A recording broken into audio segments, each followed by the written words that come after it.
श्री स्वामी समर्थ। स्वागत आहे तुम्हा सगळ्यांचं माझ्या यूट्यूब चॅनलवरती। आजचा दिवस तुम्हा सर्वांना खूप छान सुखाचा आणि आनंदाचा जाऊ देत हीच मी स्वामींच्या चरणी प्रार्थना करते आणि आजच्या व्हिडिओला सुरुवात करते। पण त्या अगोदर तुम्ही माझ्या चॅनलवरती जर नवीन असाल तर चॅनलला सबस्क्राइब नक्की करा।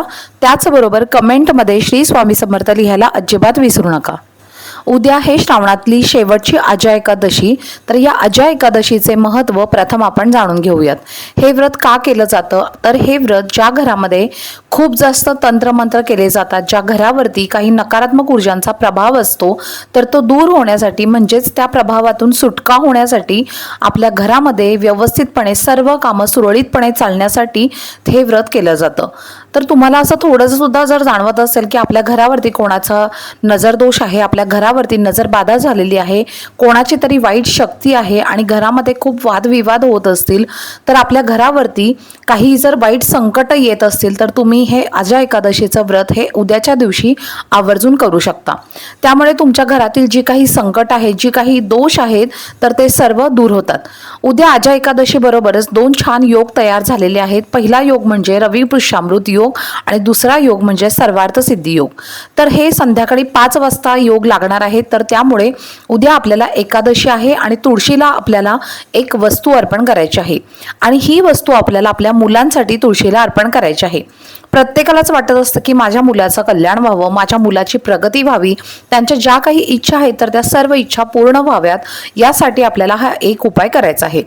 तर बघा, जे काही संकट तुमच्या मुलांपर्यंत येत आहेत तर ती सर्व संकट दूर होण्यासाठी उद्या आपल्याला हा एक उपाय करायचा आहे। आता आपल्याला उद्या प्रथम काय करायचं आहे, उद्या एकादशी आहे तर भगवान श्रीकृष्णांवरती म्हणजेच आपल्या देवघरामध्ये बाळकृष्णाची मूर्ती असते, तर बाळकृष्णाच्या मूर्तीवरती आपल्याला छान व्यवस्थित अभिषेक करायचा आहे। बाळकृष्णांची आपल्याला पूजा करायची आहे। अभिषेक करत असताना थोडंसं दूध किंवा कच्चं दूध किंवा पंचामृताने सुद्धा तुम्ही अभिषेक करू शकता किंवा मग तुम्ही फक्त पाण्याने सुद्धा अभिषेक करू शकता। भगवान विष्णूंना पिवळा रंग अतिशय प्रिय आहे, त्यामुळे पिवळ्या रंगाची फुलं, पिवळ्या कलरचा नैवेद्य हे तुम्हाला भगवान विष्णूंना अर्पण करायचं आहे। त्यासोबतच उद्या काही तुम्हाला सेवा सुद्धा करायची आहे।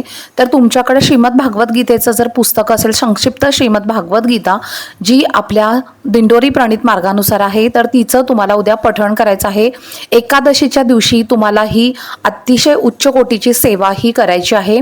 त्यासोबतच तुम्हाला जमलं तर विष्णू सहस्त्रनामाचा सुद्धा पठण करायचं आहे। तर या काही ज्या छोट्या छोट्या सेवा आहेत तर त्या सुद्धा तुम्हाला उद्याच्या दिवशी जमेल तेवढ्या आवर्जून करायच्या आहेत।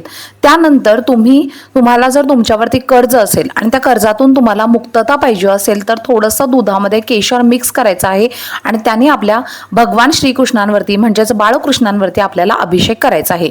जे काही कर्ज आहे तुमच्यावरती तर ते सर्व तुमच्यावरून कर्ज दूर होतील। त्यासोबतच उद्या आपल्याला आपल्या मुलांसाठी मुलींसाठी तुळशीला काय अर्पण करायचं आहे, तर उद्या एकादशी आहे तर त्यामुळे आपल्याला तुळशीचं पान हे आजच तोडून ठेवायचं आहे आणि त्यामुळे उद्या तुळशीचं पानं आपण तोडत नाही, त्यामुळे आजच आपल्याला तुळशीची पानंही तोडून ठेवायची आहेत। त्यानंतर आपल्याला हा उद्या उपाय करायचा आहे। उद्या तुम्ही दिवसभरामध्ये हा उपाय केव्हाही करू शकता, सकाळी, दुपारी किंवा संध्याकाळपर्यंत तुम्ही हा उपाय केव्हाही करू शकता। जर तुम्ही हा व्हिडिओ लेट बघितला तर तुम्ही पुढच्या एकादशीला सुद्धा हा उपाय केला तरीही चालेल। तर काय करायचं आहे, आपल्याला एक कलावा घ्यायचा आहे। कलावा ज्याला आपण मौली म्हणतो, आपल्या हातामध्ये जो लाल कलरचा धागा आपण बांधत असतो तर त्याला कलावा म्हणतात। तर हा कलावा आपल्याला घ्यायचा आहे।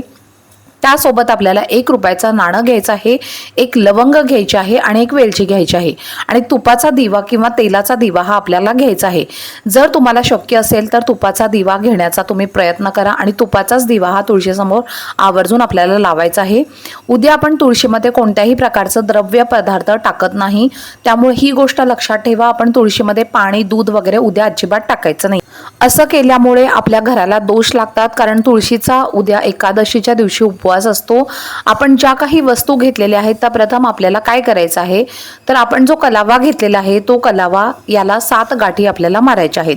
आता या गाठी कशा मारायच्या आहेत, तर आपल्याला ओम नमो भगवते वासुदेवाय हा जप करायचा आहे। आपल्या मुलांची जी काही इच्छा आहे तर ती इच्छा बोलायची आहे आणि पहिली गाठ मारायची आहे। त्याचप्रमाणे आपल्याला दुसरी गाठ सुद्धा मारायची आहे।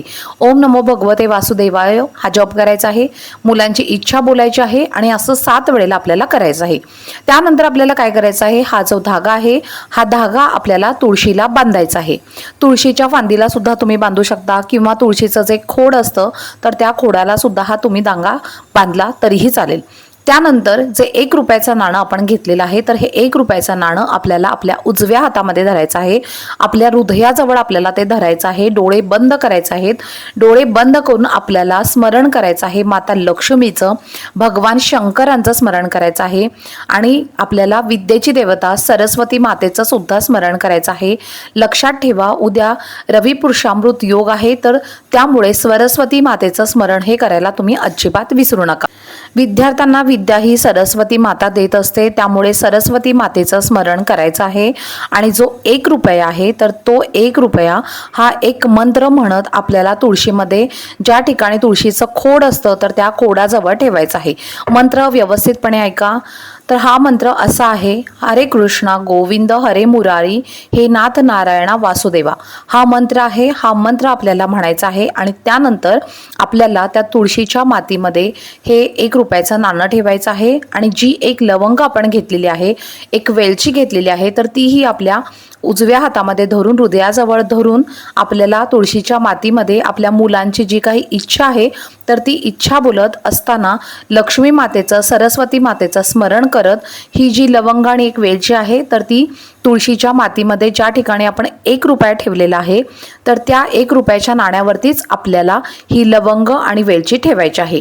तर अशा पद्धतीने आपल्याला लवंग आणि वेलची दोन्हीही 1 रुपयाच्या नाण्यावरती ठेवायचं आहे आणि अशा प्रकारे आपल्याला हा उपाय करायचा आहे. आता दुसऱ्या दिवशी काय करायचं आहे तर बघा, आता एकादशीला आपण हा उपाय केलेला आहे.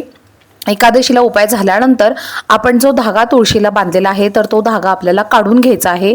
काढल्यानंतर आपल्याला आपण ज्या गाठी या धाग्याला बांधलेल्या आहेत 7 गाठी आपण मारलेल्या आहेत तर या 7 गाठी आपल्याला सोडत असताना परत आपल्याला ओम नमो भगवते वासुदेवाय या मंत्राचा जप करायचा आहे आणि त्या एक एक गाठी आपल्याला सोडायच्या आहेत.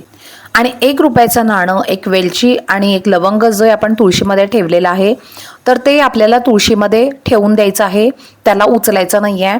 त्यानंतर हा जो धागा आहे हा धागा आपल्याला एखाद्या वाहत्या पाण्यामध्ये वगैरे विसर्जित करायचा आहे. वाहत्या पाण्यामध्ये विसर्जित करा किंवा मग तुम्हाला वाहत्या पाण्यामध्ये विसर्जित करणं शक्य नसेल तर मग तुम्ही तुमच्या घराच्या आसपास पिंपळाचं झाड असेल तर पिंपळाच्या झाडाखाली टाकला तरीही चालेल किंवा वडाच्या झाडाखाली टाकला तरीही चालेल किंवा मग बेलाचं, शमीचं किंवा आवळ्याचं यापैकी कोणतंही झाड जे तुमच्या घराच्या आसपास असेल तर त्या झाडाखाली टाकला तरीही चालेल. जर तुम्हाला तुमच्या घराजवळ वाहतं पाणी नसेल किंवा तुम्हाला वाहत्या पाण्यामध्ये टाकणं शक्य नसेल तर अशा प्रकारे तुम्हाला झाडाजवळ हा धागा टाकायचा आहे आणि हा उपाय करायचा आहे. बघा, खूप छान, सुंदर आणि अतिशय प्रभावशाली असा हा उपाय आहे. आता तुमच्याकडे जर मौलीचा धागा नसेल तर कुठल्याही पूजा साहित्याच्या शॉपमध्ये तुम्हाला हा मौलीचा धागा मिळेल. 10 रुपयाला खूप मोठी बंडल तुम्हाला या मौलीच्या धाग्याची मिळत असते. तर ही बंडल तुम्ही आणून ठेवा आपल्या घरामध्ये. आणि हे जे मौलीचा धागा आहे तर तो उपायांसाठी कुठल्या ना कुठल्या लागतच असतो, त्यामुळे मोठ्या प्रमाणामध्ये जरी तुम्ही आणून ठेवला तरी त्याचा भरपूर यूज आपल्या घरामध्ये होतो. तर अशा प्रकारे एकदा हा प्रभावशाली उपाय तुम्ही करून बघा. तुमच्या मुलांच्या, मुलींच्या ज्या काही समस्या आहेत, जी काही संकट आहेत, ज्या काही अडचणी आहेत तर त्या नक्कीच दूर होतील. तर चला, झालेली सेवा ही मी स्वामी महाराजांच्या चरणी अर्पण करते. व्हिडिओ आवडला असेल तर व्हिडिओला लाईक, शेअर आणि चॅनलला सबस्क्राईब नक्की करा. भेटूयात पुढच्या व्हिडिओमध्ये. तोपर्यंत सर्वांना श्री स्वामी समर्थ.